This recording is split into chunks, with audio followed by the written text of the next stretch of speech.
Hey y'all, how you doing today? CVMG with a little bit more Mad Tail Idol RPG, and today I want to talk about secrets. Now we currently have 11 sets to choose from, and not every set bonus is created equal, so let's just go through them all, and I think I'm going to go ahead and make a secrets tier list. The first set I want to talk about is this mermaid tier set. So whenever you have the 4-piece set bonus, you get an initial energy boost to the partner of plus 50. Now most of the time this means you get to start on turn 1 with your ultimate. Now for PvP, just imagine you go into a match and then the entire enemy team has their skills and their ultimates on turn 1 and you do not. Now you're sort of in a pickle, right? The only way to counter that is actually with other secret set bonuses, which we will get into later. So as for being one of the best sets for both PvE and PvP, because in PvE you could get a large damage bonus by being able to cast your ultimate earlier, but also there's other sets that are better for things like the dragon if you want your ultimate to deal percentage. We'll get into that in a minute. Basically, mermaid set, good 99% of the time for 99% of characters, and it's going to be in the S tier. Up next is the Frog's Crown set. Whenever you have the 4-piece set bonus for this, anytime that the partner with the set dies, they just come back to life with 40% of their HP, essentially half their health back. Now this can only happen one time in a battle, but there are other characters that have more damage mitigation, like the Frog Prince, who has a chance to just ignore damage altogether.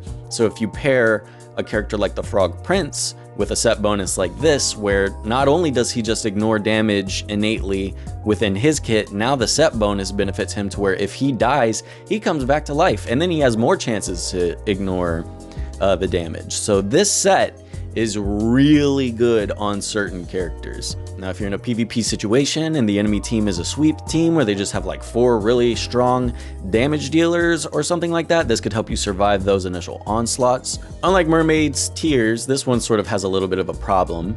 It is terrible for certain characters. Like if you wanted to put this on Scissor Girl, or if you wanted to put this on Thumbelina, or Prince Charming, you're missing out on an essential part of their kits because you're relying on them dying in order to see those effects. So if you need them to die ASAP and you have a set bonus that keeps them alive, obviously that's going to be a bit of a problem. And in this game, there's a lot of characters that do stuff like that, that whenever they die, an effect happens. It seems like there's a character for every single effect. So that is pretty much like a third of the roster has something like that. For a secret that's only good on 2/3 of the cast, really good on certain characters, especially in a PvP setting. If you go against a Frog Prince that has high tier abilities with this set, he's probably going to be the last one standing. And if their team has any sort of damage over time, once they get that off, and then the Frog Prince is up there, the damage is ticking. It's just ticking and ticking and ticking. There's really nothing you can do about it. So on certain characters, like the Frog Prince, it would be an S tier. On any of those characters with a dying passive, it is a total F tier. You're performing the opposite function of what you want to happen by having this on. So if something is really good for some people, really bad for other people, it's obviously not an S tier. I will put it in the B tier. Rapunzel's Hair is a 4-piece set that allows basic attacks to have a 30% chance to stun the target. I don't see why you would want to sacrifice a 4-piece set like the Mermaid set effect just for a small chance to stun on skill 1. For characters like Kasim, the dude who has innate stun on his first skill, I could see the set being used on him because that's a much larger chance to stun at that point, and his entire purpose is just to stun anyways. Other than that, I don't see anyone else really getting too much out of this, and it's probably like a D tier. In terms of PvE, I could see this having use in the campaign whenever you have to repeat those same stages over and over for optimal RNG. This is another sort of unit of RNG to help you achieve victory in a campaign stage where all the enemies are stunnable. For the dragon, like Guild Dragon, the little blimp, I forget what it's called, but the bosses essentially can't be stunned. It's like a D tier. It's only kind of good for a couple people, and that's just not enough. Next is the Fisherman Goldfish set. Whenever you get the 4-piece set bonus, the ultimates grant all of your partners 20 energy. Now I can definitely see this being underrated if there's no sort of innate cooldown on it, and you're just allowed to have everyone on your team with the set bonus. That could potentially be an exploit, but I don't think anyone has tried that yet. This is the dungeon I farm, so eventually I will be able to try that. I'm just trying to get 5-star secrets right now. But that could be really good. I haven't tested to see if that works. I'm pretty sure it does. I'm going to assume it does for the rest of my review of this secret. If that did happen, I could see there being a major con in that everyone has to use their basic attacks first to get your ultimate, right? Because no one really starts with their ultimate. And then you're susceptible to the enemy team, you know, mermaid setting you and just using all of their ultimates and sweeping you up. Or there could be a lot of potential problems having to wait an entire round with no sort of defensive set, like there's a set that prevents you from being crowd controlled. That would be ideal. But if you got this off, like in a boss setting, and your entire team had the Fisherman Goldfish set and they're all just spamming their ultimates, that could be really cool for like the dragon. Imagine Cinderella, Scissor Girl, the frog does a lot of damage. Puss in Boots, that is already, and then the Snake Charmer guy that attack buffs everybody. Can you imagine everybody just spamming their ult over and over? That would be insane. So for PvP, not really the best. For PvE, could potentially be the best. So PvE S tier. I'm sticking with it. I had to think about it. PvP F tier. We have the Emperor's New Clothes, 4-piece set bonus, reduces the damage taken by 30%. I guess that's cool if you really needed some survivability, because some of these people are going for the ultimate tank team. Like they're using the mole guy, they're trying to make him as beefy as possible. You're probably using this set on that guy. My question is, what does that do? Where are you using that? In the arena? If that's being used in the arena for like tank and bruiser teams, then that would probably be really good, because whenever you get to the meta in the PvP of a lot of these games, you'll find at the source of it, there's sort of like the high tier with all the sweepers that have really strong AoE attacks on like 4 or 5 abilities, and then you'll see the number 1 players and the number 2 players and the people competing for the top 5 usually have like super tanks. So I guess for PvP late game, that's an S tier, right? If you're not late game using those tanks, then the sweeping works better in the arena. The sweeping works better at lower tiers.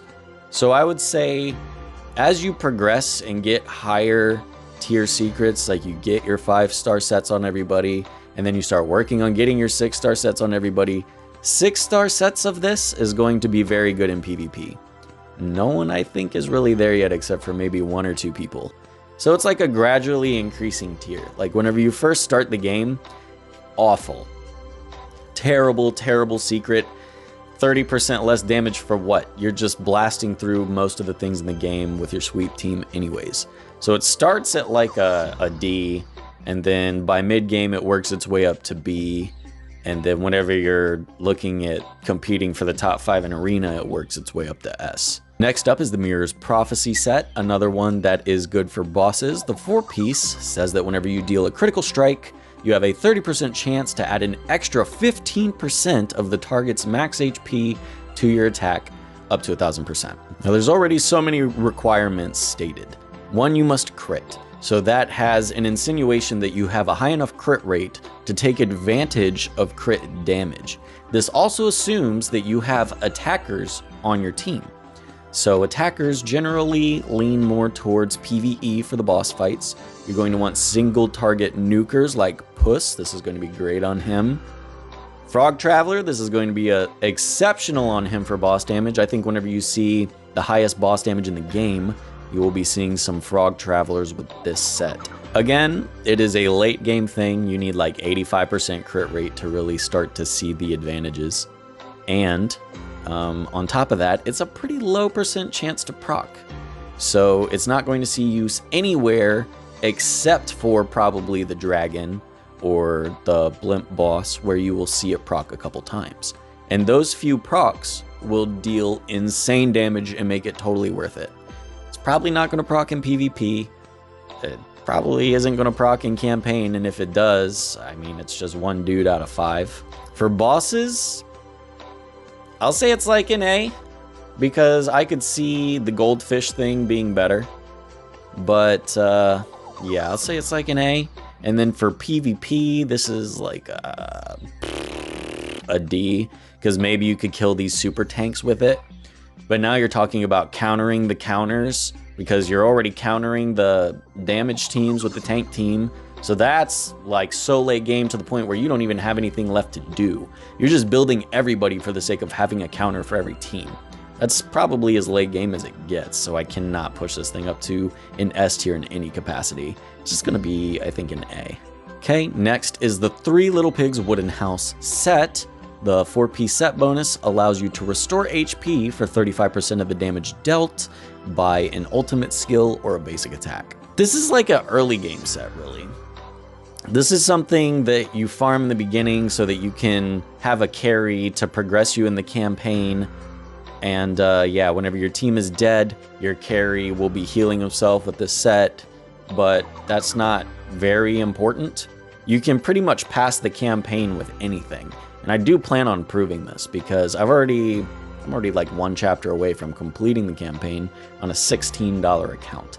And I've only had the game for like 2 weeks. This doesn't count the Elite campaign. That's something totally different. I mean, for the campaign, you're just blasting through power levels. For Elite campaign, you're probably getting into some insane enemy HP and stuff where you're going to need crowd control and strategy.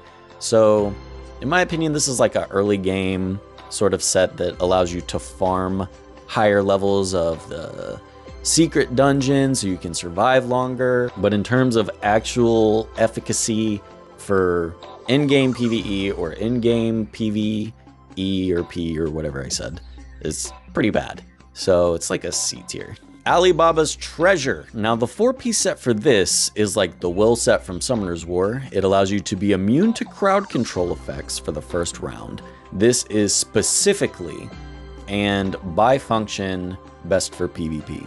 Whenever you have an enemy team that has a full mermaid set and they're gonna come at you with a bunch of crowd control, they have a mermaid, they have all sorts of stuns or whatever from Kasim, whatever they're running, you're gonna be immune to that. So they're going to waste their entire first round of abilities. And if you survive that, you are in the primal position to come back and tear them up.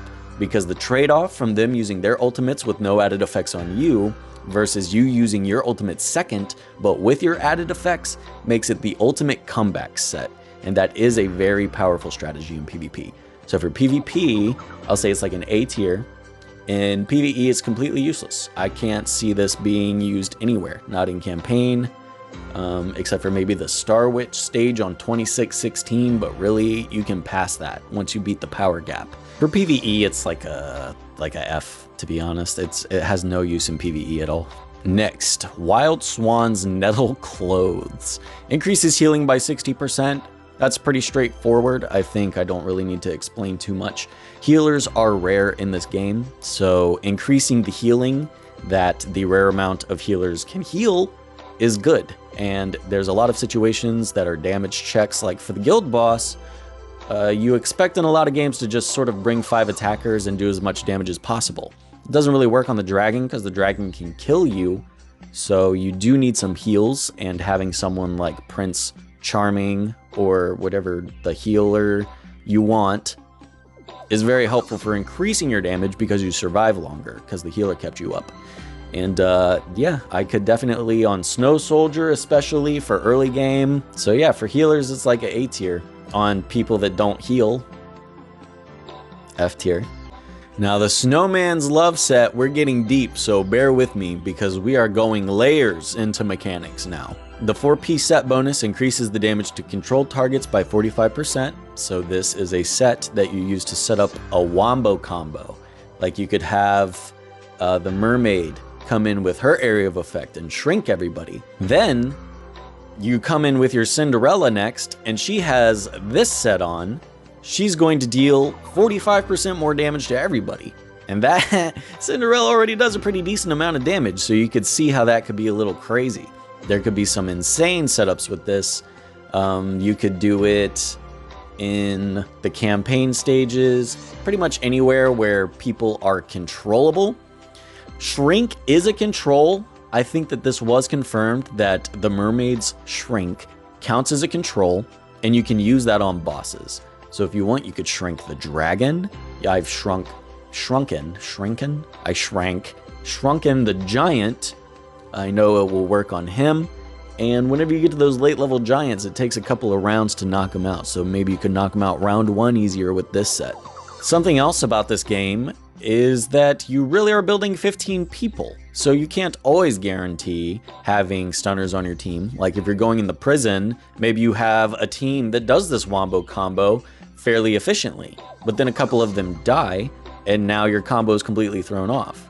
So the only place I could see it being used most efficiently is PvP. But really, I think in PvP, this is not where it's at. I think for PvP, I would probably put it in the B tier because I would rather use like a mermaid set or try to come back. But in PvE, you could potentially see some use in this too. So if it's not useful everywhere, not useful all the time, is it even really that useful at all? Because there's other sets that also increase damage. I think, honestly, I'd put it in like the C. And lastly, the Ugly Duckling set. This set has a 25% chance to restore 100 energy whenever you're casting a skill. So that's basically a free cast. Like if you use your ultimate, bam, this procs, you get to use it again. That's sort of where I'm coming from whenever I'm talking about this snowman thing. It's like the snowman thing has such a setup to deal 45% increased damage, but this, I mean, that could potentially be 100% increase in damage. If you had someone like Puss use his ultimate and then he gets a chance to use it again, there's no way dealing 45% more damage to controlled targets is more damage than that. So this could 25% of the time be really, really amazing. 25% is actually a pretty high proc chance too. You're going to notice it. You're going to have dry runs. I'm sure there's some people this never procs, but thank you for being the victim of RNG so that for others it could proc more often. In PvP, I could see this being a major clutch. Like imagine Flower King's health dropping below half and then he does a huge heal and pretty much brings the team nearly back to full. And this procs, and then he gets to heal him again, out healing all the damage that the enemy team is doing. This could definitely be clutch, like super, super clutch victories. In PvE, this is going to be good too, because on those campaign stages or stages that you repeat a lot, you have RNG incorporated into the set. So you could potentially make it proc like 3 times in a row and get really good RNG to pass stages you're stuck on. For the bosses, it has a chance to like, imagine Scissor Girl using her crazy ultimate on the dragon boss, and then she procs this. She gets to do it again, and that's just so much damage, man. That's so much bleed and poison and damage. That could be really good. And then there's going to be 75% of the time it doesn't do anything. And that's going to be sad. So sad. I think I'll give it like an A tier. Because, man, it feels good whenever it procs. But when you're on that dry spell, so sad. And that's gonna do it for my Mad Tail Idol RPG Secrets tier list. Like, tell me what I got wrong. Please leave in a comment if you think that I messed up on one of the secrets or there's some wombo combo I don't know about. I wanna know about it. Let us know in the comments. Thank you so much for watching. If you liked the video, please subscribe and feel free to join my Discord. But other than that, y'all, that's gonna do it for me today, and I'll see y'all later. Bye.